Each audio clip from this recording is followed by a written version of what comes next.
Thanks for clicking on our video. We are the True of Destiny. We're here to discuss Daredevil Born Again, Season 2, Episode 1. My name is See the Superior, and of course, I'm not here alone. To my left, I have Vibrating Vic. How's it going? What's good? Out the way. Hype about Daredevil. You know I like to talk in New York. Let's go.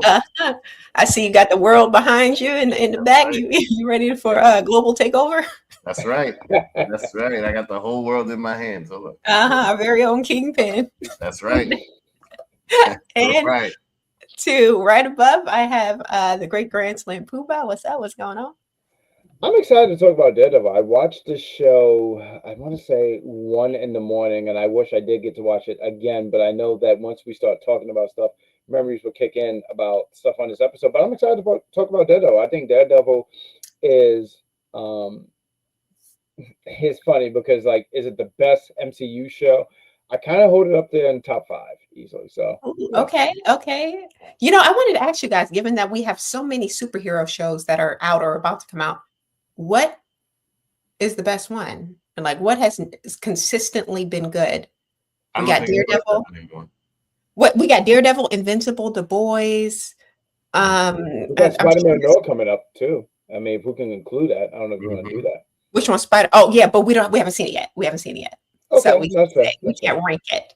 But as far as like the live action, I personally think that they've cornered so much of the market that there's nothing that's going to capture everybody anymore.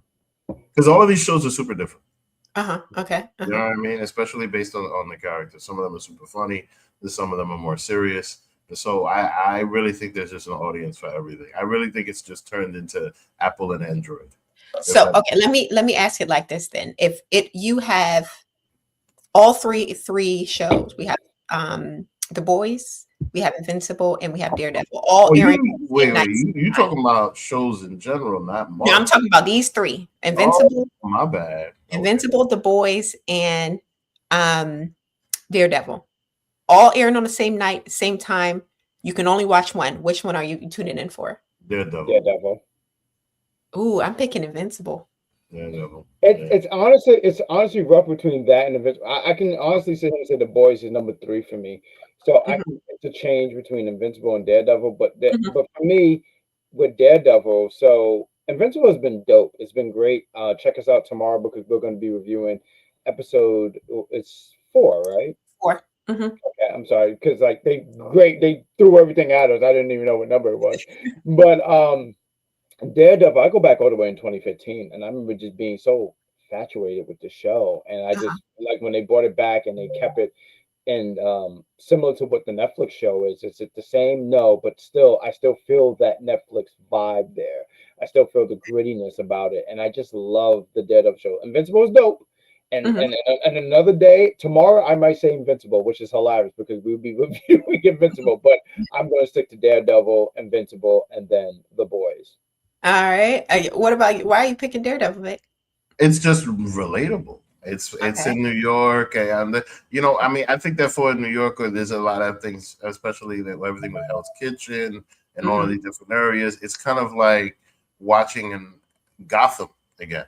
Okay. They actually shot this in New York too. Apparently, I mean that's where it is. That's where Hell's Kitchen is. So like, and the thing is, like, he's the mayor of New York, and they're hitting a lot of real life things that are going on in New York. So like, it's that's mainly what it is. It's just a way more relatable. Not that the other shows are better. I mean, second to that would be The Boys because that's very relatable. Homelander is very relatable right now. Okay. Like, you know what I'm saying? Can I just say, as he said that about the Boys, so I have a mama's report, kind of, not really. Well, not for Daredevil, but maybe for Invincible. I told her right down there. But she watches The Boys, and you know who her favorite character is? Homelander. Absolutely. And I said it makes all the sense in the world. Only reason I'm picking Invincible is because it's been consistently good for like 4 seasons now. It's like every season has been like, oh my God, right? Daredevil Born Again last season was a little hit or miss. The Boys, I guess the boys have been pretty good. There has been some like questionable things, but I'm going into the boy anyway. But we're here to talk about Daredevil Born Again, episode 1. We're back. We're back in the mean streets of New York, right? Woo! We open up with the BB report. We have a very happy black man discussing how excited he is to be in New York and how Fix has fixed it, and loving life in New York there.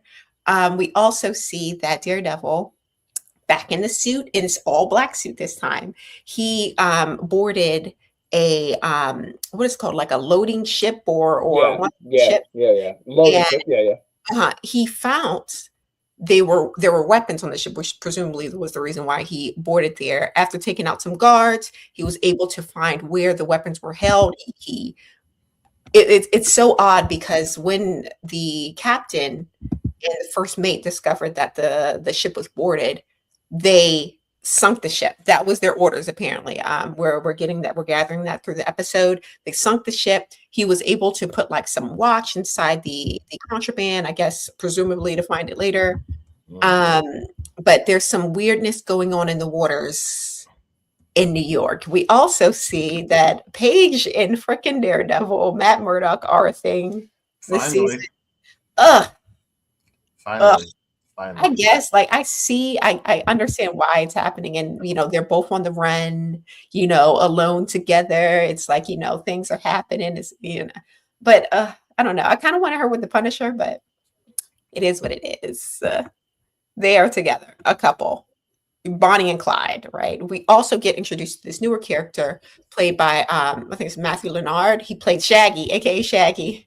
That is Shaggy. I couldn't Right. like when watching this, right? I'm sorry, I didn't know what the actor's name was.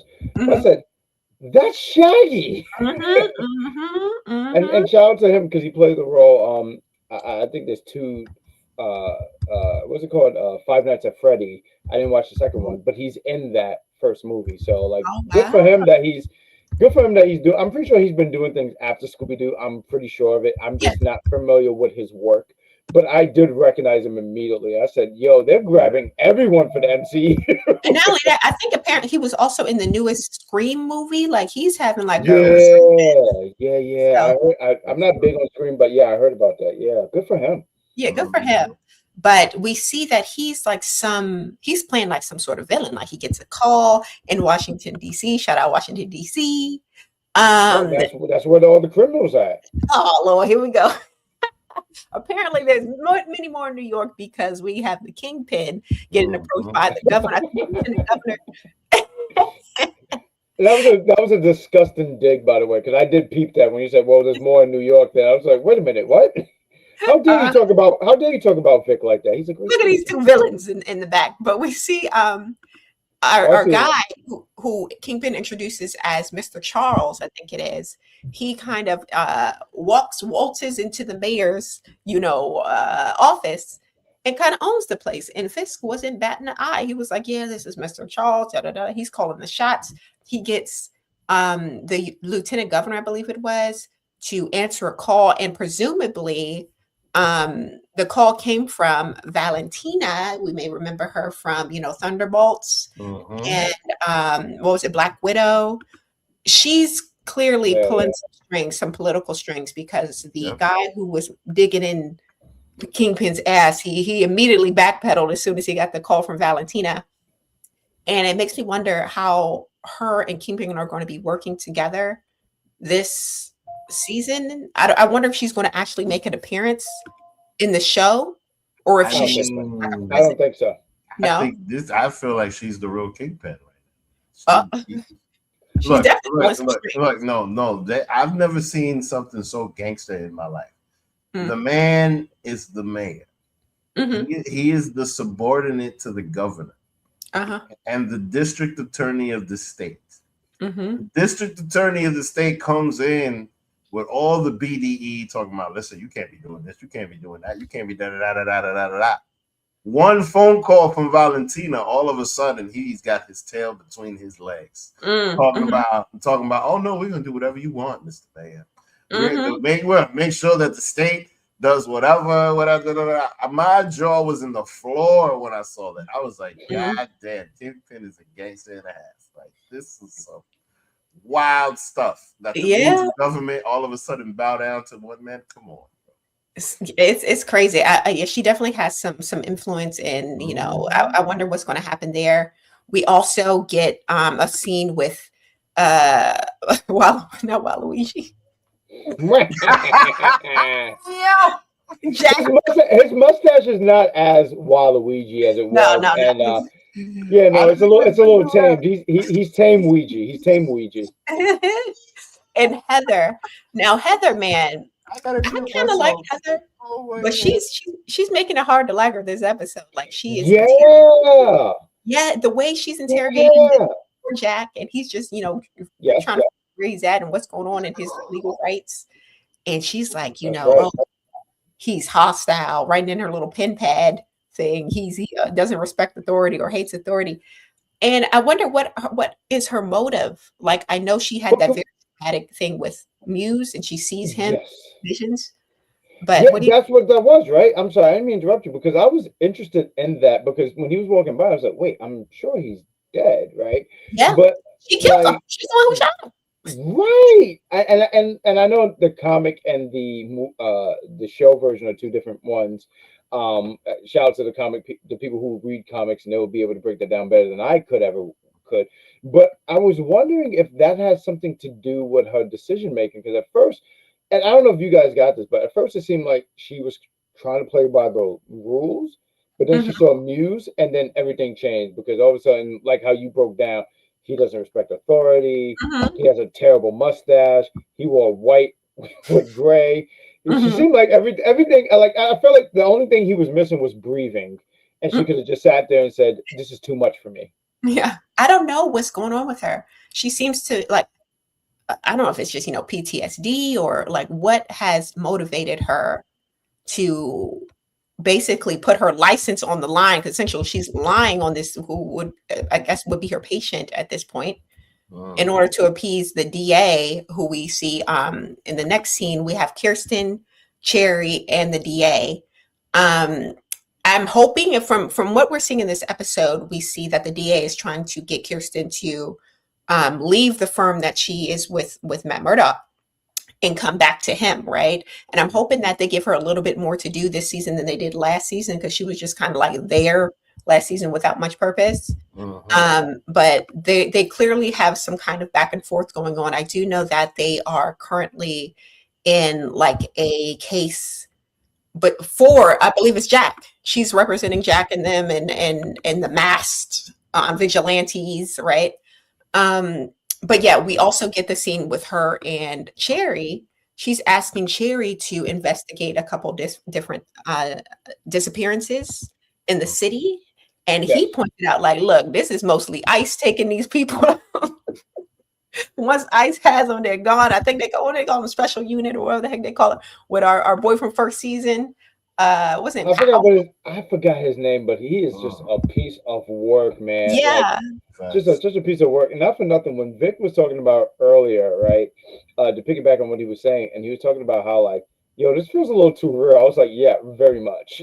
Yeah. Very, very, very much. I forgot what that man's name, because, like, as soon as I heard his name, I was like, oh, I think it's like Officer Powell or something with it. Yeah. You're on the money with that. Yeah.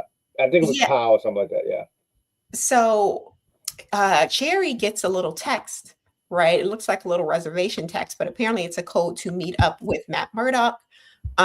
Because again, Matt Murdock and a couple of others, they're kind of floating under the radar right now. They're wanted individuals. They're not trying to be seen. So the only person who kind of knows where Matt is at the moment is, of course, Paige and Cherry, apparently, or not exactly where he's staying, but he knows that he's around still in the city.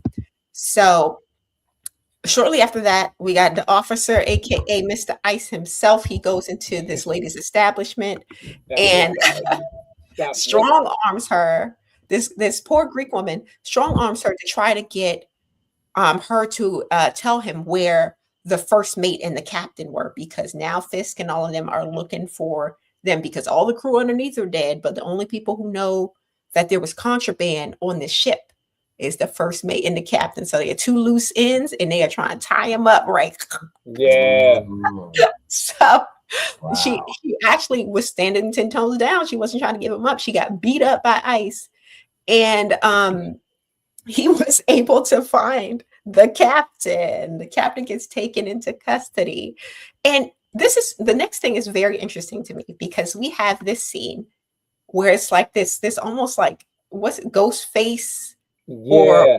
what's his name? Want to play a game, whatever his name is from Oh, Saul. Jigsaw. Yeah, Jigsaw like mask on and it's like they're clearly um trying to warn the people about Fisk and his undercover activities.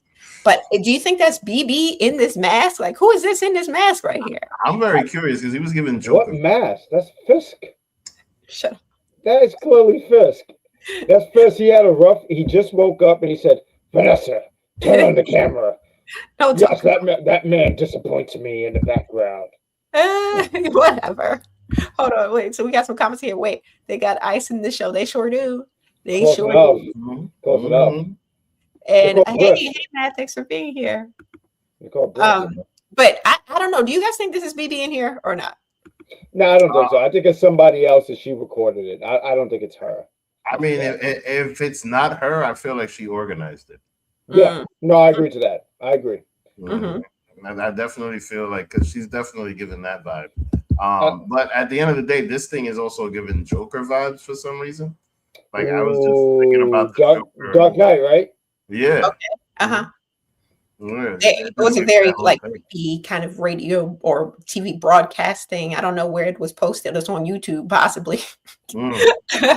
But very interesting. I mean, if you can highlight this comment, I mean, we do have an answer on who is underneath the Fisk mask. One Big Daddy Cool, he points out, I think it's Spider-Man. He's all sad because his friends don't remember him. And you know, honestly, he has potentially to be a candidate to be underneath the mask, although I think he already wears a mask. So I love that he is just mask on mask on mask.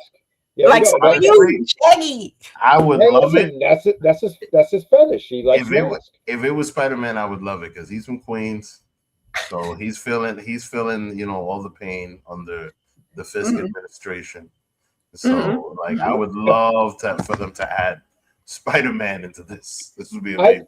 I do want to tap into what Vic said. He said it would be cool if Spider-Man had the mask on top of his mask.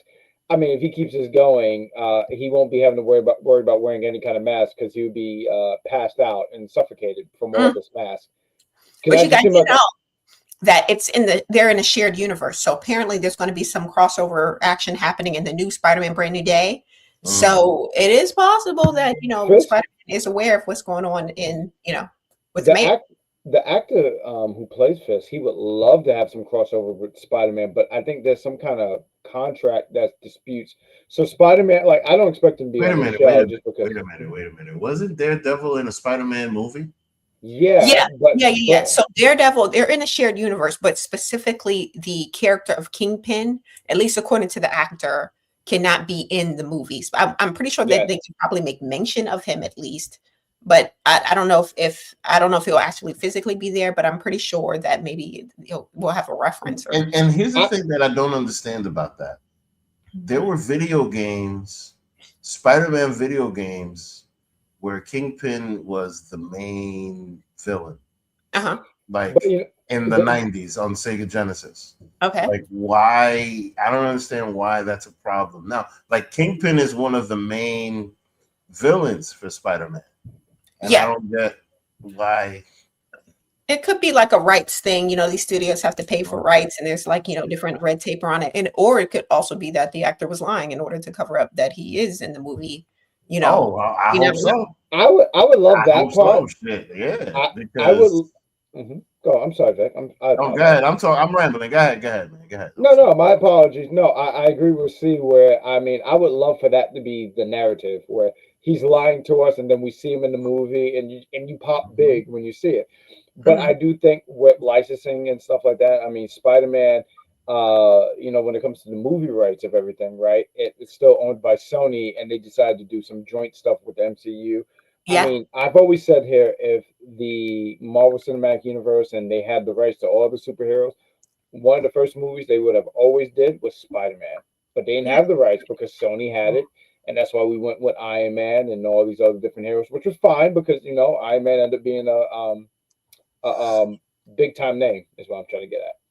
I don't know if we got Big Daddy Cool. His friends don't remember him, and he's got an OF to give it now. So, Zero fucks to give. I thought that was a OF for another OF. Oh, okay. Nah, that'd be Oh, hilarious. oh my God! See, I He's just wearing a realized mask. what she said. Like, I thought it was another OF. I'm like, I don't think Spider Man is that desperate. Not yet. You never know. He's broke. He's broke this movie. He might need the money. But I'm broke too. Matt Make it Murdock. over.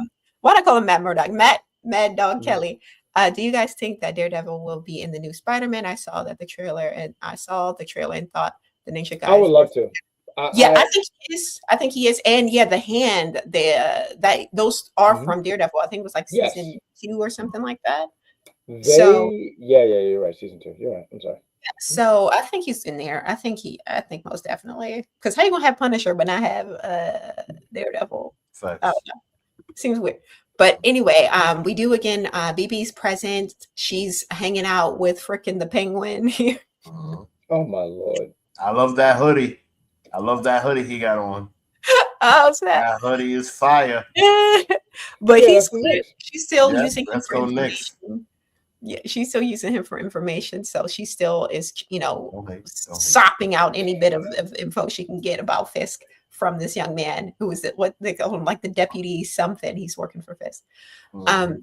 We catch up with the captain who is in custody. He was being beat up by Officer Ice, but what's his name shows up? Is it Buck? Buck shows Buck up, who don't give up. right? Because he acts as if he's about to save this man and bring him home, but he just shot him right in the back of the head. And again, this episode has been pretty violent. It was a lot of, especially for Disney Plus. And the first opening scenes when we're on the ship and we have that battle between, Daredevil and the henchmen, I thought it was really well shot. And I feel like this season cut back on some of that Disney-fied CGI that I was concerned about in episode 1 of season 1. Because that one just seemed like way too CGI'd, overdone. This one, this season seems to have kind of, backed that out a little bit and is back onto just shooting the actors in the fights as they are. And I like that, but this was a very violent scene. Poor guy, poor. Well, you Captain. know what? To piggyback on what you're saying, it's kind of what I was saying before, where there's an audience for everybody when it comes to this kind of stuff. Mhm. And I think that Disney is not necessarily going to be on brand anymore. If that makes sense. Like they're gonna do things, they're gonna do all kinds of things. They have a network, so they have many different avenues where they can go. And I think Marvel's gonna go that way because WandaVision was very cutesy, and this is very far from that. Yeah, and Miss Marvel, very cutesy. Yeah, Miss Marvel definitely very cutesy, very much for kids. But this, no. And I like that. I do like the different tones of the show. It seems like they do that better in the shows than they have been doing in the movies. The Marvel movies all have like a similar tone, I'm noticing. But the shows, even with, Wonder Man and, Daredevil and, they do have different tones, which I appreciate. We get to the dinner scene where we got Mr. Charles popping up on Vanessa and them. Vanessa's not having it too. She is not impressed with this man. She's like, what is this roughneck doing at my table? Because she knows she's uppity. But Charles pointed out he's not just, a brute. He handles logistics, and he's able, he's kind of pitching the idea of how to, one, recover the contraband from the ship that was, sunk, and also how to get away with it secretly, because he pitches the idea of offing, of bringing in a crew to get the contraband, but also offing them after the fact. So very cutthroat. I'm interested to learn more about his character as the season goes on. We got Paige popping up in a wig, hanging out with BB. Trying to get more information. I like that. Again, they have more stuff for Paige to do because she was absent a lot of season 1. But her bringing up BB's uncle like she didn't get that man killed is wild work. Like, how you gonna act like you ain't But the then one? she say at one point, like, yeah, he tried to do something to protect me or something like that. Like, Yeah. He always said those who manipulate are easier to manipulate or something like that. The manipulators are easier to manipulate. Like, ma'am, you got my uncle killed. I don't know if she knows that, BB, yet, but I would not be talking to Paige like that. BB don't know. BB don't know. Yeah, she can't know. But it would seem that BB is one of Paige's many kind of like connections because Paige, earlier in the episode, she did mention something about a source by the name of Jess, right? And Uh-huh. like, is that potentially Jessica Jones? I think that's Jessica Jones. I do, and I do like that name drop. I kind of wish this where they didn't, previously say, and Jessica Jones would be in season 2. Like, Mhm. I think that would have been fun if we would all have been like Jess, like, Yeah. like where are we going with this? But it is what it is. It doesn't bother me. I guess it does because I said it, so I guess I'm lying. But yeah, I think it's Jessica Jones nonetheless. All right. Yeah, she is going to be in the season, so I do think that was like a little plug for her when she pops up later in the season. But our boy, the captain, after the interrogation, he never told them where the first mate was because he didn't know, right? So we're all thinking, where the heck is the first mate? He pops up at the end of the episode at the Greek ladies' establishment, looking homeless. I'm sorry. I honestly thought that was the Green Arrow. I thought we was on the wrong show. I thought that was Arrow for a moment. I didn't know what show we were reviewing at this point. It does kind of look like him, but he's the first mate they've been looking for. We got it coming from Big Daddy Cool, bro. WandaVision wasn't cutesy. Wanda lost her 2 kids and got all twisted up and went to go kidnap a Latina girl. Look, it was given cutesy for the good part of the show, not the movie. Yeah. She went all crazy for the Latina girl in Multiverse of Madness, but like in the show where she was like controlling everything and all of that, and we didn't know what the hell was going on. Like that was cute. I mean, go back to the reviews of the first episode of WandaVision. Look how much shit we start talking and then all of a sudden it turned out to be popping. Come on. See, I liked it. I liked it from the beginning. I still. I like being on the right side of history, and I said it was a bop, and clearly I was great. But we get to a portion of this was a great scene, by the way, because they're at Cherry's house. Cherry Ice pulls up at Cherry's house, right? They start whooping his ass, but Daredevil pops up, and he's fighting them. He's fighting all the ice agents, right? But Cherry starts to have a heart attack, which distracts Matt, right? Because he has PTSD from when Foggy was having those heart issues and died. So they were able to get the scoop and the dupe on Matt and took his mask off. They saw who he was. They're like, "Oh crap, that's Matt Murdock. We know him. We know him by name, right?" So I'm thinking, crap, what's going to happen? They're literally about to, off him. But then in the window, all of the ice agents were taken out. And at the very end of the scene, we get this. We get a knife that says, "You're welcome." So obviously we can deduce that it was from our boy Bullseye coming in to help Daredevil. Right. Okay. But I didn't even think that. Okay. For whatever reason, I thought I was like, Punisher can't be that good at doing that. But I do want to sit here and say real quick, because this is the last thing I'm going to say on this show. When Cherry was getting attacked, don't you think Cherry was scared that his cherry was going to be popped? Here we go. No, I do not think. Where's the corn? Right, where is it? Whoa, boo. That was. I mean, wow. I'm sorry. I give you a top level humor. Whatever. I'm done talking. There it is. That is rude. Remove this corn away from me. That is disgustingly rude. Why is that even still here? You think that's just for me? Because of what you do. Entertain, whatever. I'm sorry that his cherry. Because I said, oh man, I'm scared that his cherry's going to be popped. I'm done talking. Not going to double down on the joke. But why would he help Daredevil? Because we saw it last season. Daredevil actually prevented him from killing Fisk because he jumped in front of the gun right at the very I think it was the final episode of last season, and also he's the one who killed Foggy, so they already got beef. Why do you think he's You know helping? what I I think? think he feels bad about killing Foggy. Oh, like was he a sleeper agent or something No, I think that activated by he Vanessa? just no. I think that he was paid to do it. He was because he was like paid to do it and then shitted on afterwards. So Okay. now I think that he probably feels some kind of way, and then also I think he respects Daredevil. I think he's one of Okay. his greatest Okay. adversaries.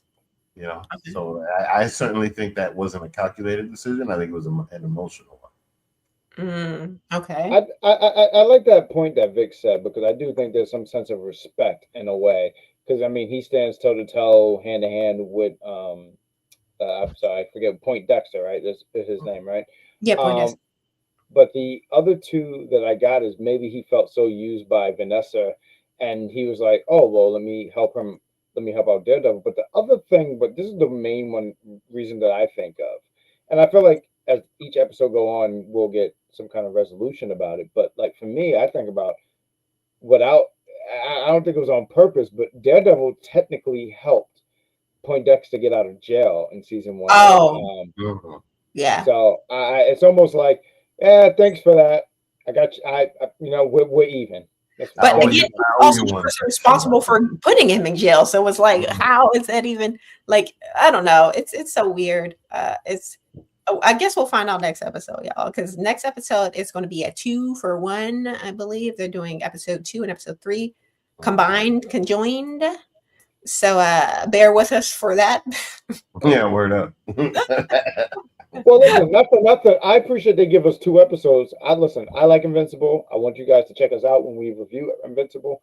But they gave us 3 episodes in the first night, and as content creators as we are, Uh-huh. it's hard. It's hard. But Facts. how we gonna do it, guys? How we gonna do it the very next day? We'll figure it out. And listen, it might not happen the next day. Fair warning. Bear with us, but tune in, and Yes, subscribe to sir. our channels. That's right. Um, Thank you for sticking with us too. thank you for being here. Thanks for your comments. I think we do got one more comment here from Big Daddy Cool. He says, "I'm gonna have to into the Into UPR archives for the WandaVision review. Yeah, check it out. That was an oldie but a goodie." Facts. Thanks for being here. Please like the video if you like the video, and join us tomorrow because we will be talking about the newest episode of Invincible that actually aired tonight. So watch the show, watch Invincible tonight, and join us tomorrow to talk about it. All right, on the after show. And good night. Bye.